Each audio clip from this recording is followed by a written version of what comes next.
Boa noite, irmãos, graça e paz. Vamos nesse instante abrir a palavra de Deus. As crianças que estiverem conosco podem acompanhar a Rebeca, que está ali na porta, para um momento de pregação a elas, enquanto nós aqui caminhamos no livro de Eclesiastes. Abra sua Bíblia no capítulo de número 2, do verso de número 12 ao verso de número 17. Eclesiastes, capítulo 2, do verso 12 ao verso de número 17. Vamos ler a santa palavra de Deus, que tanto fala ao nosso coração, por meio de quem Deus se revela a nós, por esses nomes tão maravilhosos que dizem a respeito do seu caráter, como Estênio cantou, e também a respeito daquilo que Ele faz por nós. Diz assim a palavra, Eclesiastes 2, capítulo 2, versículo 12, até o versículo de número 17. Então passei a refletir sobre a sabedoria, a tolice e a falta de juízo. O que poderá fazer o sucessor do rei? O mesmo que outros já fizeram. Então vi que a sabedoria é mais proveitosa do que a falta de juízo. Assim como a luz traz mais proveito do que as trevas. O sábio tem os seus olhos bem abertos, enquanto o tolo anda em trevas. Contudo, entendi que a mesma coisa acontece com ambos. Aí eu disse a mim mesmo: o que acontece com o tolo, acontece comigo também. De que adianta então ser sábio? Então eu disse a mim mesmo que também isso era vaidade. Pois nem o sábio, nem o tolo serão lembrados para sempre. Pois passado alguns dias, tudo cai no esquecimento. O sábio morre do mesmo modo que o tolo. Por isso, perdi o gosto pela vida, pois me foi pesado demais o trabalho que se faz debaixo do sol. Sim, tudo é vaidade e correr atrás do vento. Oremos nesse instante. Senhor, nós nos voltamos para Ti mais uma vez, agradecidos pela Tua palavra, agradecidos pela santa revelação que temos do Teu nome, Senhor. O Teu nome que nos provê tantas e tantas coisas, que nos mostra quem o Senhor é, a maneira como o Senhor se revelou ao longo da história, ó Deus, do Teu povo. E nós aqui, Senhor Deus, mais uma vez, clamamos ao Senhor pela iluminação que só o Senhor pode nos dar, que Teu Espírito pode nos dar. Fala conosco por meio da Tua palavra, Senhor. Que esta palavra, Senhor, venha de encontro à nossa necessidade, fale ao nosso coração. Assim nós oramos em nome de Jesus. Amém. Meus queridos, eu não tenho a experiência de ser pai, mas você que teve ou tem a experiência de ser pai, provavelmente você já se deparou com algumas perguntas difíceis que os seus filhos fazem a você e você fica lá sem jeito de responder. Tamanha a complexidade da pergunta, ou então tamanho é a dificuldade de você encontrar uma resposta de bate-pronto para saciar a necessidade, a curiosidade desta criança. Perguntas, elas fazem parte do nosso cotidiano, e desde pequenos nós nos perguntamos a respeito da vida, fazemos perguntas a respeito da igreja. Esses dias uma criança que ela perguntou para o pastor Edinaldo a respeito de coisas complexas do livro de Gênesis, certo? E assim nós vamos crescendo, perguntando, questionando, examinando as coisas que muitas vezes estão diante de nós. E o livro de Eclesiastes, como nós temos aprendido, trata-se deste exame, trata-se de fato desta parte que o pregador, Salomão aqui, desta arte que o Salomão ele faz de investigar a vida debaixo do sol.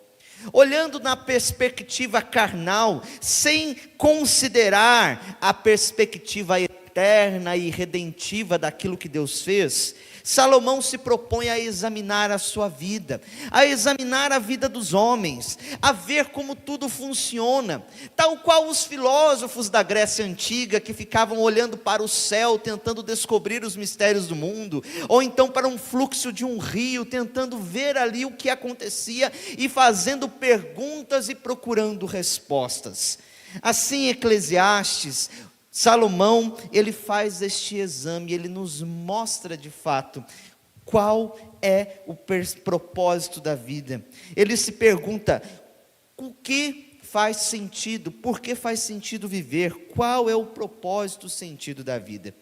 E desde o primeiro capítulo, passando pelo capítulo 2, nós vamos vendo Salomão, ele tentando examinar a vida sobre várias perspectivas. No capítulo 2 ele falou ali sobre a vida debaixo da perspectiva das riquezas, do prazer, da alegria, como nós ouvimos, dele como um bom vivant, a pessoa que gosta de viver, de farrear, de se alegrar com dinheiro, com mulheres, com empreendimentos, com construções, com tantas coisas. E examinando a vida debaixo desta perspectiva do materialismo, do hedonismo, daquele desejo de satisfazer a si mesmo à torto e à direito, ele entendeu que isto é pura vaidade. E está aí uma palavra que de fato se repete 35 vezes nesse texto, neste livro, e uma palavra que se refere ao pouco peso, vapor, ar, algo que não tem sentido, algo que se dissipa como uma bolha de sabão quando você sopra e ela assim, explode, né, em poucos segundos. Ele mostra que a vida debaixo do sol, a vida olhada unicamente na perspectiva da vaidade, do hedonismo e da riqueza, ela não conduz nada a nada, mas somente a vaidade. E aqui então no texto que nós estamos lendo, Salomão, ele continua esta investigação, ele passa a examinar agora a vida debaixo da sabedoria. E entendemos que Salomão, ele foi o homem mais sábio que existiu depois de Jesus Cristo. Temos de fazer esta qualificação. Mas este homem que era conhecedor de tantas e tantas coisas, este homem que tinha um conhecimento não a respeito apenas das coisas práticas da vida, mas também conhecimentos teóricos que assombrava muitas pessoas e muitos reinos do passado, era um homem, então passou a examinar a vida por baixo dessa perspectiva da sabedoria. E aqui é interessante porque, pela primeira vez desde o capítulo 1, nós conseguimos encontrar um tom positivo na reflexão que Salomão faz. Pela primeira vez, ele vai dizer, olha, de fato a sabedoria ela tem algum valor para a nossa vida. Mas depois, olhando para o outro lado da mesma moeda, ele vai mostrar que a sabedoria também é inútil no que diz respeito a coisas da nossa vida. Então, com isso, nós queremos pensar nesta noite, neste título de sermão, o valor e a inutilidade da sabedoria. E como uma lição para nós aqui eu trago, é mais proveitoso buscar a sabedoria, porém sem Deus, ela não te livrará da morte e do esquecimento. É mais proveitoso buscar a sabedoria, porém sem Deus, ela não te livrará da morte e do esquecimento. Esta é a lição que Salomão vai nos trazer nestes versículos. E eu gostaria aqui então de destacar duas coisas que este texto nos traz a respeito dessa sabedoria que é ao mesmo tempo valiosa e ao mesmo tempo é inútil. Vamos examinar o texto aqui, primeiramente nos versos de número 12 a 14, no qual Salomão nos ensina em primeiro lugar, a sabedoria é melhor que a loucura e a insensatez. Veja o que diz o texto. Então passei a refletir sobre a sabedoria, a tolice, a falta de juízo. O que poderá fazer o sucessor do rei? O mesmo que os outros já fizeram. Então vi que a sabedoria é mais proveitosa do que a falta de juízo, assim como a luz traz mais proveito do que as trevas. O sábio tem os seus olhos bem abertos, enquanto o tolo anda em trevas. Então, em primeiro lugar, meus irmãos, Salomão, ele começa a fazer um exame sobre duas ou três perspectivas diferentes. Alguns autores vão dizer que é duas, outros vão dizer que é três, mas cabe bem nós examinarmos aqui as três palavras que Salomão usa. Ele começa a dizer: então passei a refletir sobre a sabedoria, a tolice e a loucura.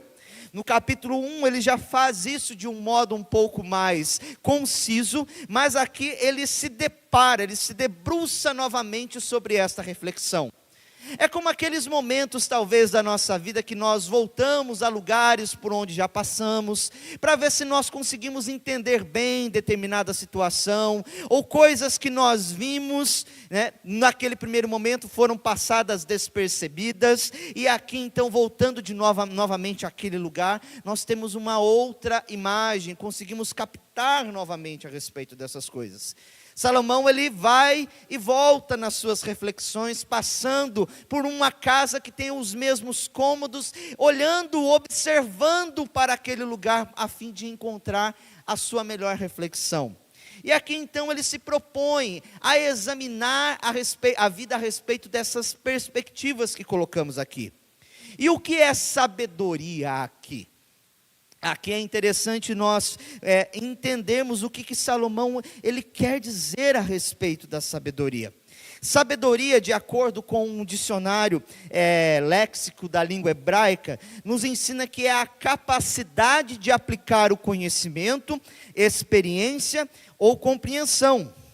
É tido também como um bom senso ou como um discernimento. O que é ser sábio à luz das Escrituras? Ou então à luz da perspectiva geral? É poder aplicar o conhecimento que se tem. A Bíblia sempre, quando se refere a sábios, em várias passagens, desde Êxodo dos profetas, ele vai se referir aos autores, aos construtores do tabernáculo, que eram pessoas que tinham conhecimento de construção e que sabiam aplicar bem este conhecimento. Ou então, pessoas que eram capazes de construir navios, como diz lá o texto de Ezequiel, em que são pessoas sábias, que tinham toda a informação e sabiam também executar esse conhecimento. É interessante nós falarmos isso, porque muitas vezes tendemos a confundir sabedoria apenas com conhecimento de uma forma geral. O autor, teólogo Herman Bavinck, ele faz um seguinte comentário: conhecimento e sabedoria estão arraigados em capacidades humanas diferentes. Adquirimos conhecimento pelo estudo, a sabedoria pelo discernimento. O conhecimento é alcançado discursivamente, a sabedoria intuitivamente. O conhecimento é teórico, a sabedoria é prática e orientada para o objetivo. O conhecimento é um objeto da mente independente da vontade. A sabedoria, embora seja um objeto da mente, é subserviente à vontade. Conhecimento, portanto, não está totalmente relacionado à vida, mas a sabedoria é orientada para a vida e estreitamente relacionada a ela. Em outras palavras, Herman Bavinck resume dizendo o seguinte: a sabedoria é ética por natureza, é a arte de viver bem. Ela caracteriza a conduta daqueles que fazem uso correto do seu conjunto de conhecimentos e lançam mão dos melhores meios para alcançar os melhores fins. Ou seja, quem é a pessoa sábia? É a pessoa que tem muito conhecimento, que tem pouco conhecimento e que sabe aplicar este conhecimento nas demandas da vida. É a pessoa que conhece, talvez não de tudo que existe, mas aquela pessoa que aplica bem o conhecimento que tem. Portanto, você vai ver pessoas que são PhDs sendo sábios, mas também pessoas que têm até uma formação pequena, também tendo sabedoria para aconselhar e lidar com coisas assim. Os mais antigos, lá no interior de Minas Gerais, que teve pouco acesso à escola, ao conhecimento, tinham uma sabedoria muito grande, para poder lidar com questões, para falar a respeito das coisas. A minha própria avó, ela não tinha terminado todo o ensino fundamental, como nós conhecemos hoje, mas ela tinha muita sabedoria prática para lidar com a administração da loja dela, para construir, para comprar, para pegar o pequeno salário que ela recebia, guardar e construir uma casa. Isso é sabedoria. Sabedoria se aplica às questões práticas da vida. De modo que quando Salomão fala de sabedoria aqui, ele não está linkando aquela sabedoria de Provérbios que está ligada ao temor do Senhor, mas a sabedoria convencional. Aquela que está presente em todas as esferas da vida, que está presente não apenas com aqueles que são crentes, mas também com aqueles que são descrentes. Quantos você pode conhecer que são muito sábios, que sabem dar bons conselhos, que sabem poder fazer o teu dinheiro multiplicar, ou então pessoas que sabem construir, sabem aplicar, sabem aconselhar, sabem resolver conflitos. Ele fala que esta sabedoria é melhor do que a loucura e do que a insensatez. E é interessante porque o próprio Salomão, meus irmãos, ele é descrito como um homem sábio. E ele faz uso dessa sabedoria num episódio, como nos descreve o segundo livro de Reis, quando duas mulheres vão perguntar a ele a respeito, pedindo para que ele julgasse uma causa, porque elas estavam com um filho e as duas reivindicavam ser mãe daquele menino.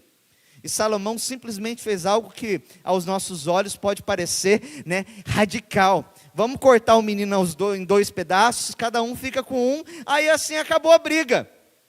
Aí então a verdadeira mãe se recuou no seu pedido, dizendo: não, isso não é certo, vai perder a vida do meu filho, então eu deixo ele com ela para que ele viva bem.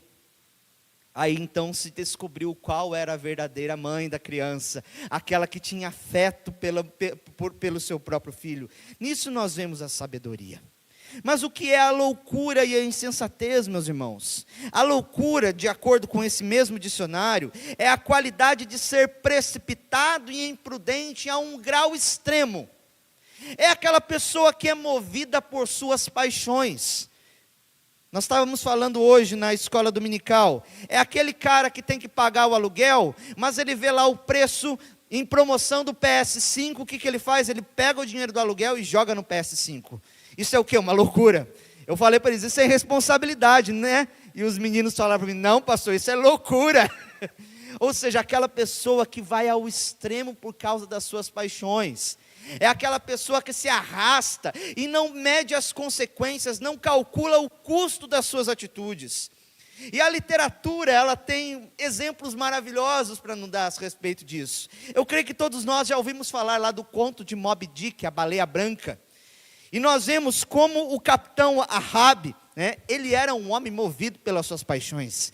Ele destrói tudo o que tem para poder se vingar daquela baleia branca. Ele perde navio, ele perde pessoas, ele vai contra as leis da navegação, tudo por causa de um ímpeto dentro do seu coração, de levá-lo até o fim daquele objetivo, perdendo tudo, arrebentando com tudo. Assim é a loucura, a pessoa que leva a um grau extremo todas as coisas. E vemos também a insensatez, que está perto da loucura ali, que talvez seja o primeiro nível de loucura, que é a característica de agir precipitadamente ou estupidamente. A pessoa que não tem uma visão correta das coisas. Aquela pessoa que se precipita em falar o que não deve, na circunstância em que não deve.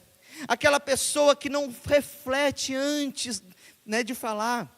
Que age por um momento de impulso, toma uma atitude e depois vê assim, meu Deus, o que eu fiz?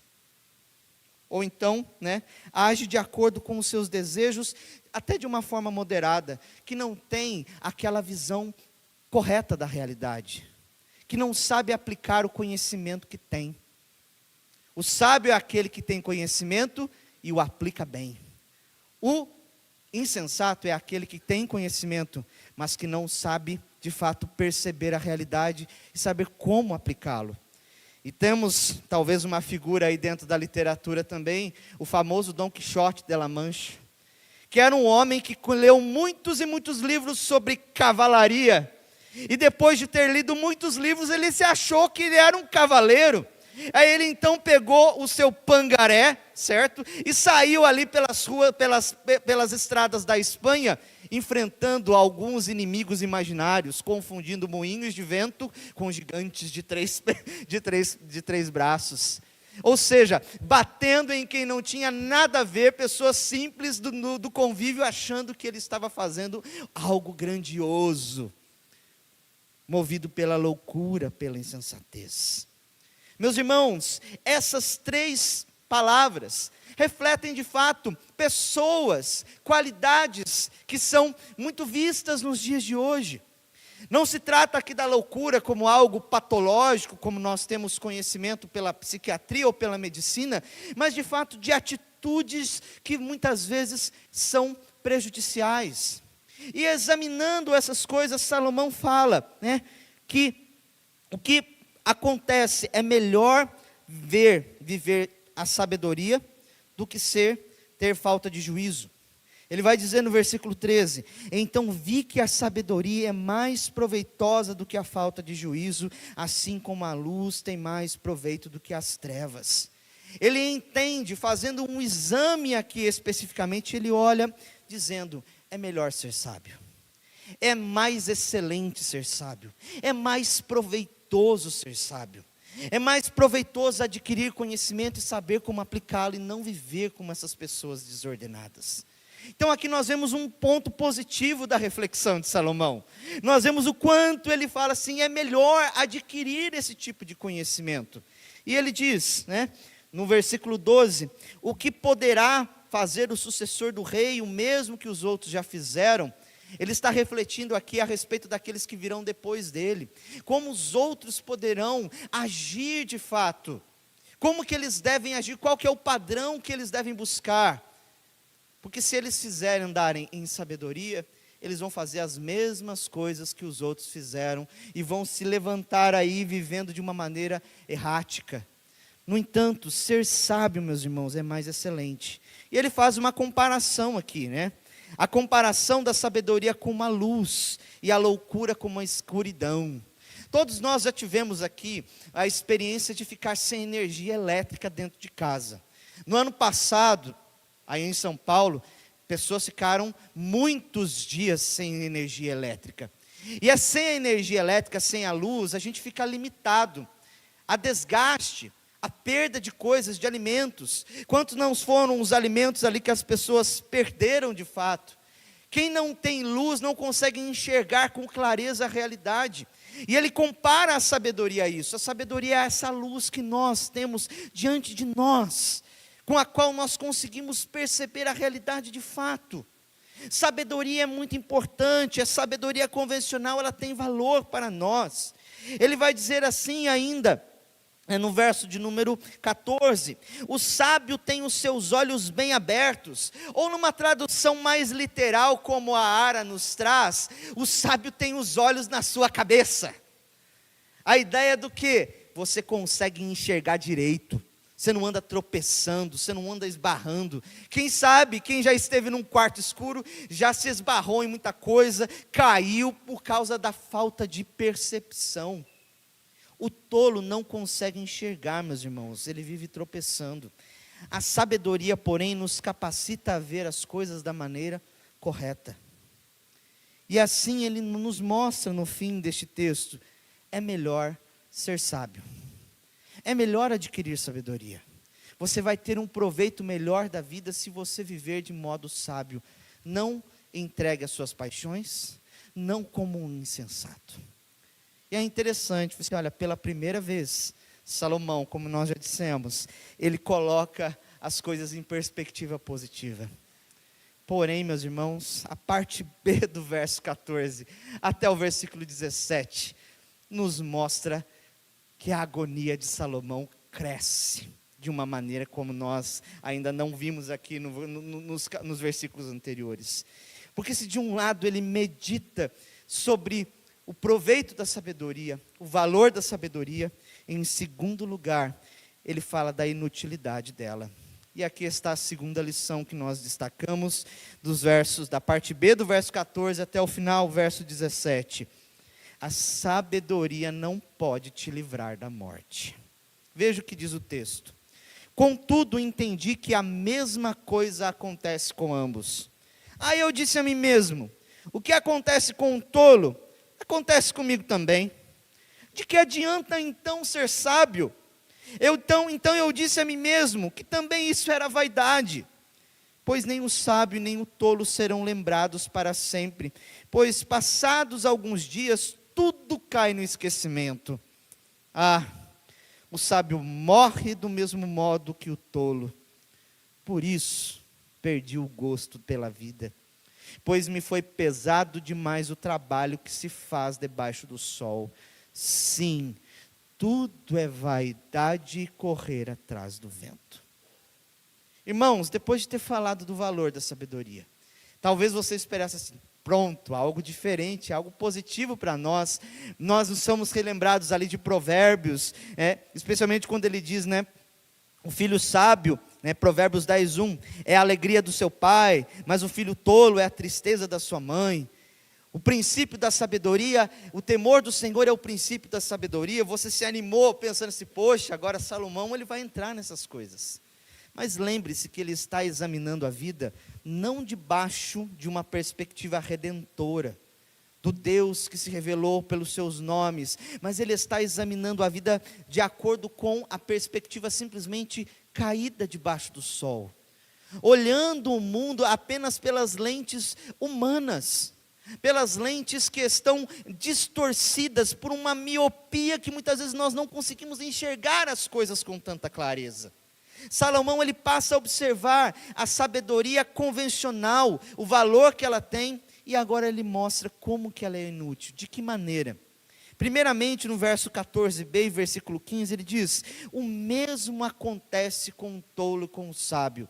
Numa tradução mais literal diria, o mesmo destino tem o tolo e o sábio. O tolo e o sábio, eles passam por acontecimentos semelhantes, se não iguais.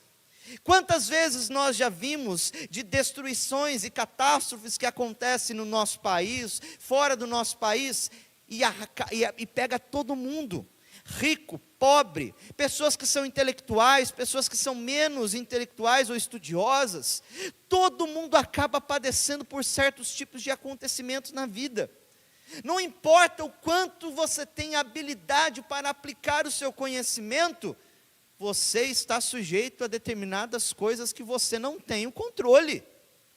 Você não tem o controle daquilo que as pessoas falam para você, você não tem o controle das atitudes das pessoas, você não tem o controle dos fenômenos da natureza, você não tem o controle dessas coisas.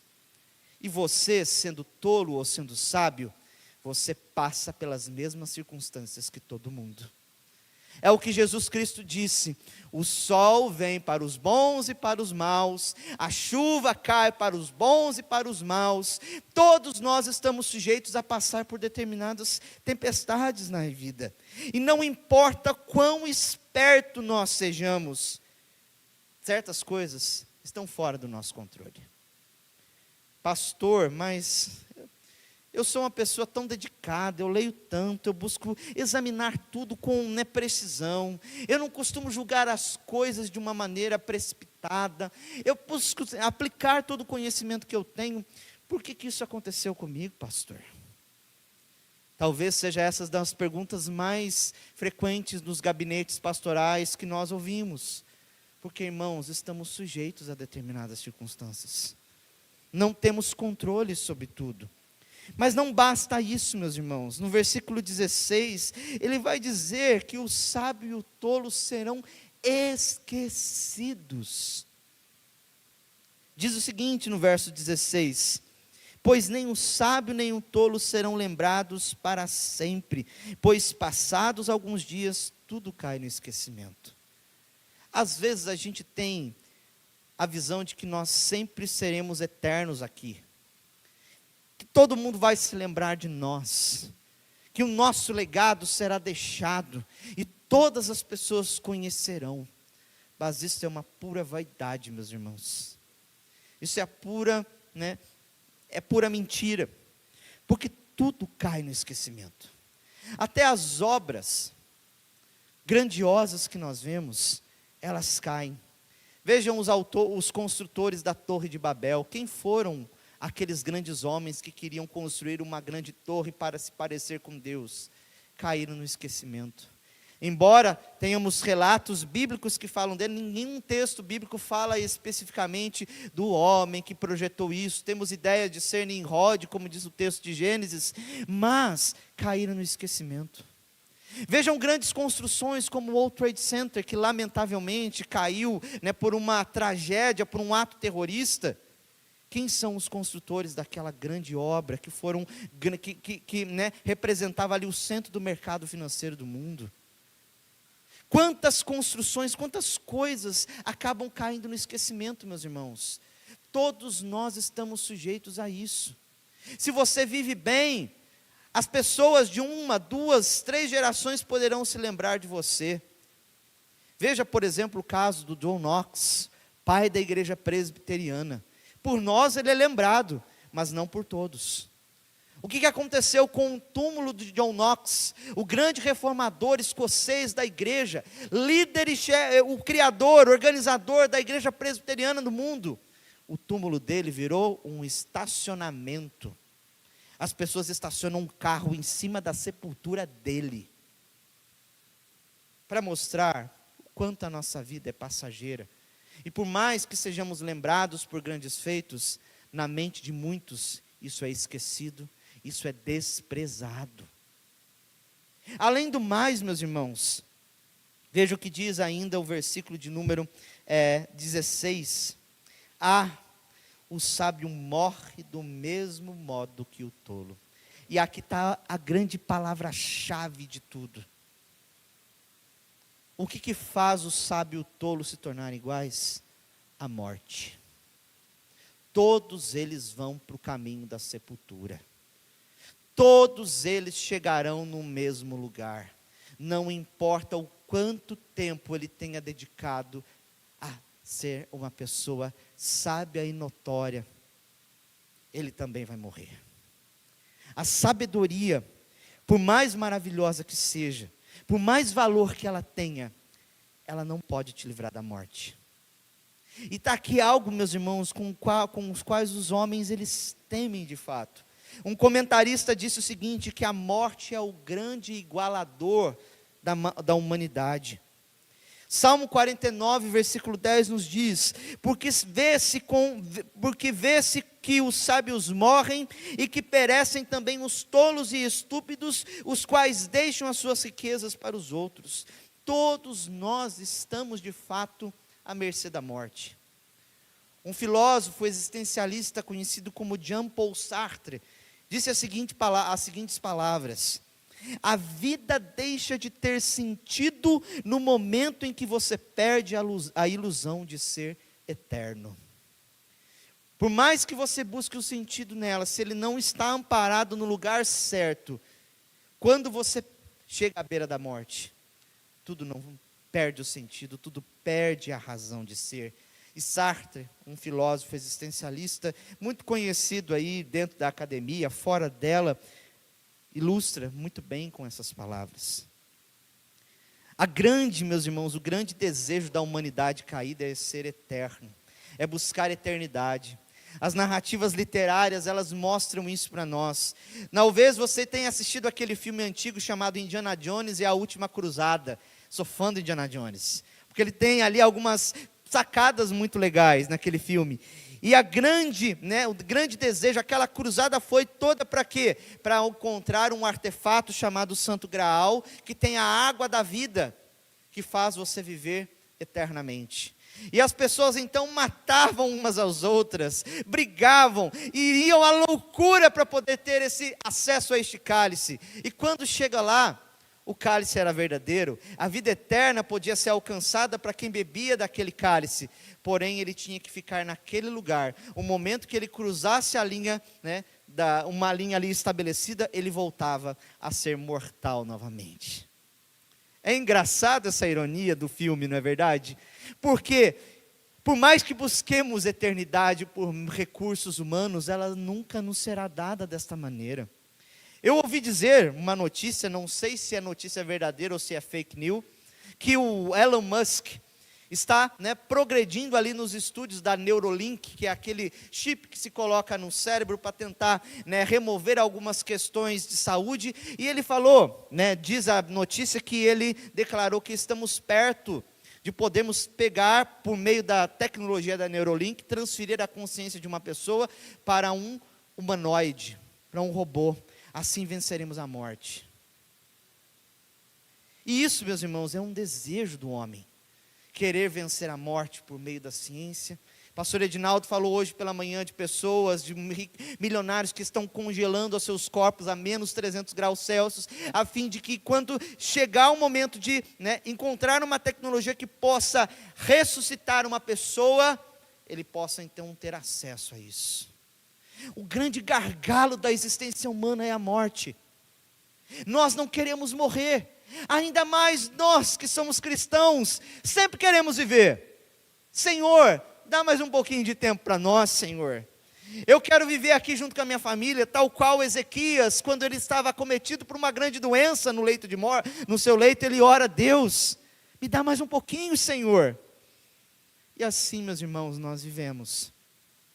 Porém, a sabedoria convencional não pode trazer para nós, de fato, a vida eterna. E o que isso causou em Salomão? Veja o estado de perturbação a qual esse homem ele ficou. Versículo 17. Por isso, olha só o peso das palavras: perdi o gosto pela vida, pois me foi pesado demais o trabalho que se faz debaixo do sol. Sim, tudo é vaidade e correr atrás do vento. Veja o tom com o qual ele termina essa reflexão. Porque ele era um homem considerado mais sábio da época. Um homem que era visitado por muitas pessoas. E a sabedoria dele não poderia livrá-lo da morte. A sabedoria dele, no fim das contas, seria enterrada com ele no seu túmulo. Isso perturbou a mente desse homem. Como Jó, que ficou perturbado: eu não tenho mais prazer na minha vida, por causa dos sofrimentos que me vêm. Então ele conclui: isso também é vaidade. Todo o trabalho que eu fiz para alcançar sabedoria, conhecimento, saber aplicar, parece que é inútil diante dessa perspectiva. Tudo é como uma bolha de sabão que você sopra, e no mesmo instante se desfaz. É como aquela névoa que estava hoje sobre Osasco, Barueri, densa. Ali a gente não conseguia ver nada. Hoje eu com a minha esposa estávamos vindo de Itapetininga para cá, e aquela névoa, aquela neblina, de repente, cadê a neblina? Passou. Assim é a vida, meus irmãos, debaixo de uma perspectiva sem Deus. Talvez você pense assim: nossa, Salomão termina isso aqui de um modo tão melancólico, tão triste. Pastor, eu vou sair daqui sem qualquer esperança da minha vida, depois dessas palavras. Mas, meus irmãos, aqui nós fazemos questão de dar spoiler. Porque a vida não termina aqui. Lembra? O exame que Salomão faz é a vida debaixo do sol, é debaixo da perspectiva da queda. Ele não examina essas coisas debaixo da perspectiva da redenção. Por isso, eu termino com algumas aplicações que nos relembram a esperança, a graça em Jesus Cristo. Em primeiro lugar, eu destaco: a sabedoria mais excelente está em Jesus Cristo. Quando nós voltamos para o livro de Provérbios, nós entendemos que toda sabedoria prática ela tem um valor, mas a sabedoria que nos salva, que nos tira da morte, é apenas aquela que está em Jesus. A Bíblia nos convida, meus irmãos, a focar em Cristo, que representa a perfeição da sabedoria e da vida eterna. Colossenses vai dizer que nele estão todos os tesouros da sabedoria. Ao contrário do pregador que via aqui apenas a vida sob uma perspectiva terrena, aqueles que se voltam para Cristo encontram esperança e significado para além do túmulo. Cristo veio, venceu a morte, como o pastor pregou hoje pela manhã. Eu sou aquele que estive morto, mas que voltou a viver. Eu tenho as chaves do inferno e da morte, como diz o texto de Apocalipse. Aquilo que muitas vezes deixam vocês aterrorizados, aquilo que podem fazer os homens contra vocês, não temam. Eu posso dar a vida eterna. Ele é a água da vida eterna, como ele mesmo disse para aquela mulher samaritana. Se você quiser, se você soubesse, me pedisse de beber, você pediria e eu te daria a vida, a água viva, a vida eterna. Ele que pode nos livrar, meus irmãos, do medo da morte. É Ele que nos dá sentido para tudo aquilo que nós podemos fazer. A Bíblia nos fala em Provérbios corretamente de buscarmos o temor do Senhor como princípio da sabedoria. A sabedoria, ela só tem verdadeira validade e utilidade para nós quando nós a vivemos debaixo do temor de Deus, quando nós a experimentamos por meio da fé em Cristo Jesus. Só em Jesus, meus irmãos, nós encontramos o verdadeiro propósito e a razão de existir. Isso não significa que nós não teremos de lidar com as grandes perguntas da vida, mas nós temos a certeza de que o Senhor está conosco e que todas as coisas contribuem para o bem daqueles que amam a Deus e são chamados segundo o seu propósito. Em segundo lugar, eu trago uma aplicação prática para nós. Mesmo sabendo que a sabedoria convencional não pode te livrar da morte, aproveite em buscá-la. As primeiras palavras de Salomão as segundas palavras de Salomão não anulam as primeiras.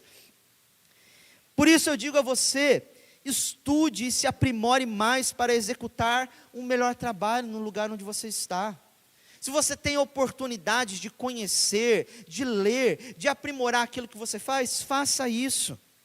Aprenda a lidar com situações emocionais e a adquirir maturidade emocional. Busque diligência para resolver controvérsias. Avalie as coisas com precisão antes de tomar decisões. Busque o conselho de pessoas mais experientes que você. Não faça conclusões precipitadas. Trate todos com respeito e dignidade. Trabalhe com afinco, mas também aproveite a vida com moderação. Não seja conduzido por suas paixões, como foi o capitão Ahab da baleia Moby Dick. Busque conhecimento e informação, mas não ache que isso é o suficiente para você falar o que quer sem ponderação. Não é porque você é idoso, porque você pode falar o que você quer, não. Às vezes tem aquele ditado, chegou na idade, então ele fala o que quer sem filtro. Não pode não, irmãos. Você também é uma pessoa que precisa buscar sabedoria diante de Deus. Busque conhecimento, estude, se aprimore. Por mais enfadonho que seja ler, estudar, estude. Não deixe de estudar, busque sabedoria. Busque saber aplicar as coisas de uma boa maneira. E em terceiro lugar, e por último, mesmo que a morte seja o fim de todos nós, em Cristo, ela tem um novo significado para nós. A ressurreição de Jesus garante que a vida não termina na morte e que nossa existência está protegida em Cristo. Não tema a morte ou o esquecimento, pois Deus se lembra de nós eternamente. A mensagem central é que, ao confiar em Jesus, encontramos a vida e a sabedoria que perduram para além da morte. Confie em Cristo. Nele, o nosso trabalho não é vão. Nele, nós conseguimos encontrar sabedoria para toda a vida, em todo o tempo. Amém?